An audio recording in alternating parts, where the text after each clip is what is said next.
예, 지난 시간까지 이 사무엘 하서를 이야기했고 오늘부터는 이제 열왕기 이 상하서 이 어려운 책인데 교회에서 왜냐하면은 이 열왕기 상하서를 잘 강의를 안 하거든요. 그래서 거의 아마 처음 듣는 얘기가 또 많을 겁니다.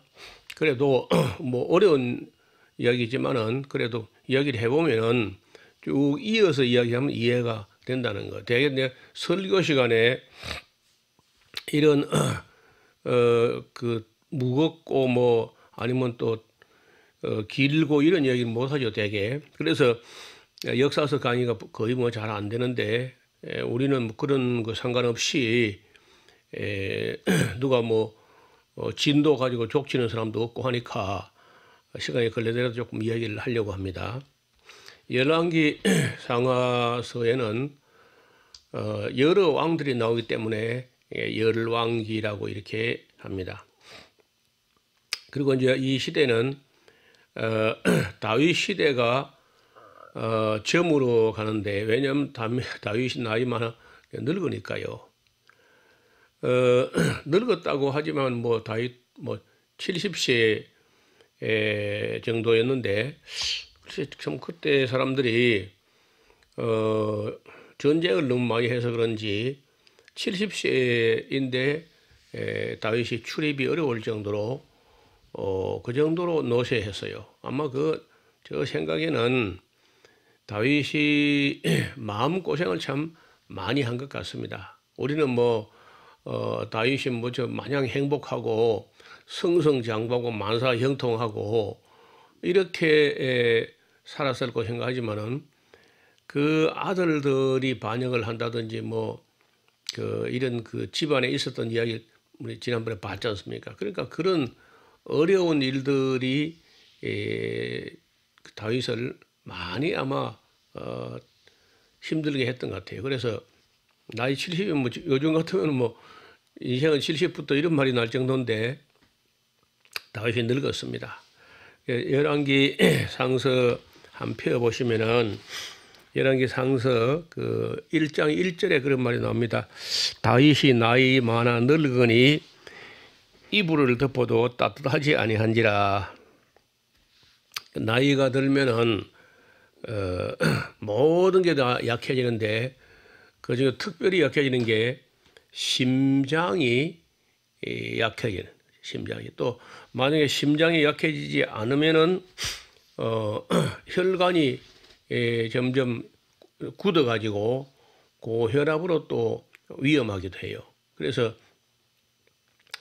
그 심장이 약해지면은 그 피를 그 온도를 담은 피가 잘 돌지 않으니까 무릎팍에서도 찬바람이 나고 우리가 뭐 체온이 36.5도라고 하지만은 그거는 뭐 입 안이나 우리 이 심부 심장 가까이에 이 가슴 안쪽에 이게 온도가 36.5도이고 실제로 우리 일반 사람도 팔 같은 경우는 33도 정도밖에 안 나와요. 그리고 무릎팍 같은 경우 노인들은 31도도 잘 안 나옵니다. 그러니까 그 몸 자체 안에서 열이 나오지 않아서 열이 있다는 것은 뭐 피가 잘 돈다 그런 말도 되고 또 우리 몸이 열을 내 가지고 병을 이기게 하기도 이제 이렇게 하는데 다윗이 나이 많으니까 뭐 이불을 덮어도 따뜻하지 아니하다.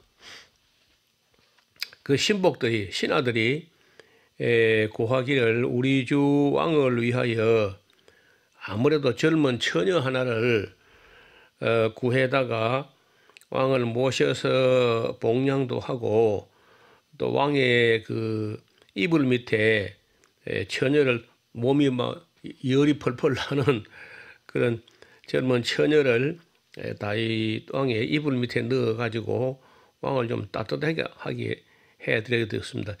그 뭐 참 그게 잘하는지 모르겠는데 그런데 이 4절에 보면요 이 동녀 이 동년하면 동정이라는 거지. 동정 처녀. 심히 이 아리따운 자라. 제가 왕을 복량하며 수종하였으나 왕이 더불어 동침하지 아니하였더라. 이게 다윗이 나이 많은 그 장면을 보여주고 바로 5절에 보면요. 핫깃의 아들 아도니아가 그 핫깃이라는 그 다윗의 아내 중에 핫깃이라는 여자가 있는데 그 여인에서 난 아도니아가 스스로 높여 이르기를 내가 왕이 되리라 하고 자기를 위하여 병거와 기병과 전배, 전배란 말은 앞잡이 이런 말이죠. 50인을 예비하니 그는 압살롬의 다음에 태어난 자인데 체용이 심히 준수한 자라. 그러니까 몸도 건장하고 얼굴도 잘생기고 범사에 참 외모적으로 볼 때 아주 빼어난 사람. 그 부친 다윗이 그 압살롬을 그 아도니아를 보고 네가 어찌해 그랬냐 이런 말도 한번 안 하고 그냥 정말 그저 고이 기르는데 사실 그게 문제라는 거예요. 자녀를 기를 때 잘못하면 아주 해초이가 초달라 하면서 종아리를 때려가면서 이렇게 길러야 되는데 내버려 놨던 겁니다. 제 멋대로 크게. 너 왜 그랬냐 이런 말도 한번 안 하고 키웠다는 거예요. 그래서 그런 말로 섭섭하게 한 적도 한 번 없을 정도로 이렇게 키웠는데 아도니아가 스루야의 아들 요압 군대 장관이죠.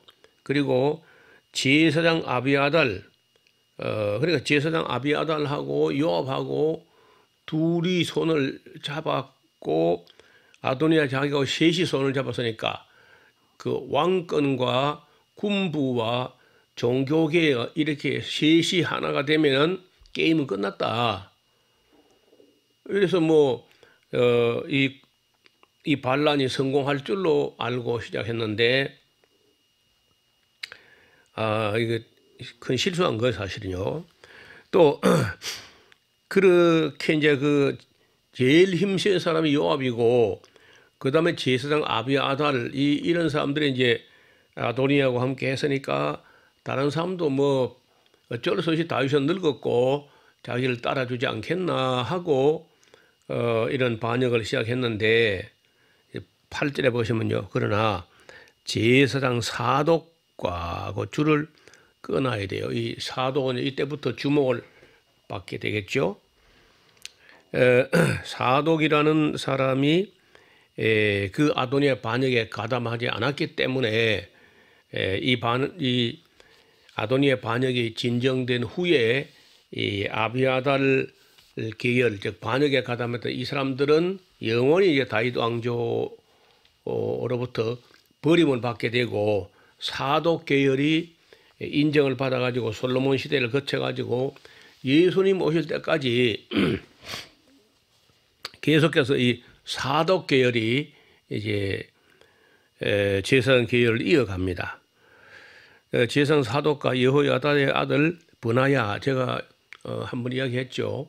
다윗의 사람들 할 때 이 브나야 다윗의 경호실장 같은 그런 사람인데 브나야가 거기 가담하지 않았고 그다음에 선지자 나단 아시지 않습니까? 나단 정말 하나님 앞에 정말 깨어 있는 그런 사람인데 나단 같은 이가 거의 넘어갈 리가 없죠. 그다음에 시므이 다윗이 지난번에 반역하고 티끌을 날리고 돌멩이를 던지고 저주하고 이러하던 게라의 아들 시므이를 용서했지 않습니까? 근데 그때 그 용서해준 그 은혜에 보답하는 마음이었는지 시므이가 거기 아도니아 반역에 가담하지 않았습니다. 시므이 레위와 다윗에게 속한 용사들은 정말 이 역전의 용사들인데 이 용사들은 다윗과 함께 일생 동안 전쟁터에서 고락을 같이 했던 사람들인데 군대 장관 용합은 넘어갔는데 이 장군들 중에 그 중요한 사람들은 안 따라간 겁니다. 용사들이. 그 아도니아가 엔드로겔 근방 소헬레 돌곁에서 양과 소와 살찐 송아지를 잡고 왕자와 자기의 모든 동생과 왕의 신복 유다 모든 사람들 다 청하였으나 선지자 나단과 브나야와 용사들과 자기 동생 솔로몬은 청하지 않았어요. 그때 나단이 그 솔로몬의 어머니 바세바에게 이야기를 합니다. 지금 핫깃의 아들 아도니아가 그 반역을 해서 왕이 됐다고 지금 하는데 내주 왕 다윗 왕은 지금 연세가 많아가지고 세상이 지금 어떻게 돌아가는지 모르고 있습니다. 그러니까 당신이 들어가서 왕에게 가서 이야기를 시작하세요. 그럼 나도 덩달아 들어가서 당신 이야기를 돕겠습니다. 오늘 만약에 이 문제를 해결하지 못하면은 아도니의 손에 나나 당신이나 당신 아들 솔로몬이나 내일은 이 세상 사람이 아닐 겁니다. 빨리 들어가서 왕께 아뢰세요. 이래가지고 이제 선전 나단이 바세바 등을 떠밀어서 다윗 왕 앞에 들어가서 그 이야기 시작하라는 거예요. 그래서 다윗 왕에 가서 바세바가 아니 왕께서 전날에 이 여종에게 약속하기를 네 몸에서 난 네 소생이 내 뒤를 이어서 왕이 되리라 그렇게 언약을 하셨는데 오늘날 어찌해서 아도니아가 왕이 됐습니까? 하고 이제 이야기를 시작하는데 나단이 들어와 가지고 큰일 났다고 이제 이야기를 하는 거예요. 그러니까 다윗이 그래도 마음에 담아두고 있던 얘기를 합니다.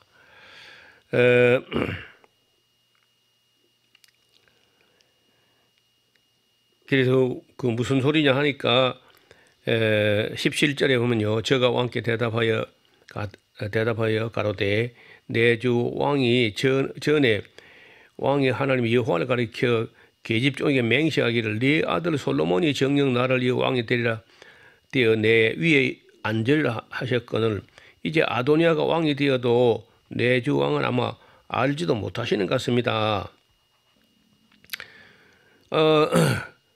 제가 아도니아가 수수와 살찐 송아지와 양을 많이 잡고 왕의 모든 아들과 제사장 아비아달과 군대장관 요압을 청하였으나 왕의 종 솔로몬은 초청도 받지 못했습니다. 내 주 왕이여 온 이스라엘이 왕에게 주목을 하고 누가 내 주 왕을 이어서 그 위에 앉을 것인지 그걸 기다리고 있습니다. 그렇지 아니하면 내 주 왕께서 만약에 그 열조와 함께 주무시게 될 때 나와 내 아들 솔로몬은 그 죄인이 돼가지고 아마 죽을 겁니다. 이렇게 바세바가 이렇게 말하는데 혹이 누가 말하기를 지금 밖에 나단이 서 있습니다 하니까 다윗이 그래 들어오라 해라 가지고 그래서 이제 다윗이 빨리 가서 솔로몬에게 기름을 부어서 왕을 삼으라 해가지고 이제 준비를 빨리빨리 서둘러서 솔로몬에게 기름을 부어서 왕을 삼는데 여기 32절에 보면요 다윗 왕이 가로되 자 제사장 그 사독은 안 넘어갔겠지. 사독과 선지자 나단과 여호야다의 아들 브나야를 내 앞으로 부르라 해가지고 왕이 저에게 이르되 너희는 그 너희 주의 신복들 데리고 말이야 내 아들 솔로몬을 나의 노새에 태우고 기혼으로 가서 그 셈에 가서 거기서 제사장 사독과 선지자 나단은 저에게 기름을 부어서 이스라엘 왕을 삼고 너희는 양각 나팔을 불며 솔로몬 왕 만세를 부르고 저를 따라 올라오라. 제가 와서 내 위에 앉아 나를 대신하여 왕이 될 것이다. 이래가지고 준비해가지고 이제 솔로몬에게 기름을 부어서 수많은 사람들이 가가지고 솔로몬 왕 만세를 부르고 막 했더니 그 아도니아도 또 그 만세 소리를 들은 모양이에요. 이게 무슨 소리냐 하니까 다윗 왕이 지금 솔로몬에게 기름을 부어서 왕을 세웠더니 그의 그 주변 사람들이 그래 기뻐하고 만세를 부른 겁니다. 하니까 그 아도니아가 버들버들 떨고 그 제단으로 가가지고 제단 뿔을 잡고 안 나오는 거예요. 솔로몬이 자기를 죽이지 않겠다고 맹세해주면 내려가겠다. 그래가지고